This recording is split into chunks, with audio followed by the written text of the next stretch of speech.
দ্বিপাক্ষিক সম্পর্কে ক্রিকেট কূটনীতির অধ্যায় শেষ না হতেই এবার নতুন এক চাপের ইঙ্গিত। বাংলাদেশের বিরুদ্ধে পানিকে কৌশলগত হাতিয়ার হিসেবে ব্যবহার করছে ভারত। এমন অভিযোগই এখন জোরালো হচ্ছে নীতি নির্ধারক ও পানি বিশেষজ্ঞদের কণ্ঠে।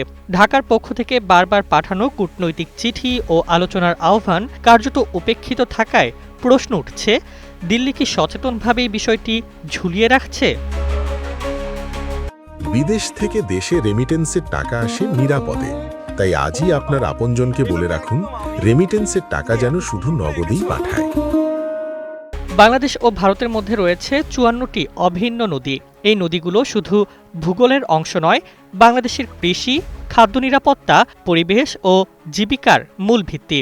কিন্তু অভিযোগ রয়েছে, ভারতের উজানে একের পর এক বাঁধ ও ব্যারেজ নির্মাণের ফলে শুষ্ক মৌসুমে বাংলাদেশ তার ন্যায্য পানির হিস্সা থেকে বঞ্চিত হচ্ছে। ফল হিসেবে উত্তর ও দক্ষিণাঞ্চলে দেখা দিচ্ছে খরা, লবণাক্ততা ও ফসল হানির মতো দীর্ঘমেয়াদী সংকট।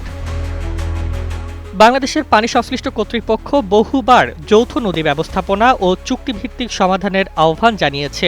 যৌথ নদী কমিশনের বৈঠক, উচ্চ পর্যায়ের আলোচনা সবকিছুর প্রস্তাবই এসেছে ঢাকার দিক থেকে, কিন্তু বাস্তবে কার্যকর কোনো অগ্রগতি নেই। দিল্লির পক্ষ থেকে সিদ্ধান্তমূলক আলোচনার পরিবর্তে বিষয়টি সীমাবদ্ধ রাখা হচ্ছে কারিগরি পর্যায়ের অস্পষ্ট কথাবার্তায়। আরেকটি বড় উদ্বেগ বর্ষা মৌসুম। অভিযোগ আছে, উজানে হঠাৎ বাঁধ খুলে দেওয়ার ফলে বাংলাদেশের বিস্তীর্ণ এলাকা আকস্মিক বন্যায় প্লাবিত হয়, ডুবে যায় ফসল, ঘরবাড়ি ও যোগাযোগ ব্যবস্থা। আবার শুষ্ক মৌসুমে একই নদীতে নেমে আসে পানির ভয়াবহ সংকট। বিশেষজ্ঞরা বলছেন, এটি আর নিছক পানি ব্যবস্থাপনার সমস্যা নয়, বরং স্পষ্টতই এক ধরনের জলরাজনৈতিক চাপ। বিশ্লেষকদের মতে, ক্রিকেটের পর এবার পানি হয়ে উঠছে ভারতের নতুন প্রভাব বিস্তারের হাতিয়ার।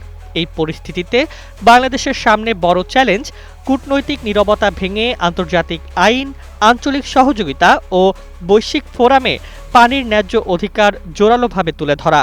কারণ পানি শুধু সম্পদ নয়, এটি বাংলাদেশের অস্তিত্ব ও ভবিষ্যতের প্রশ্ন।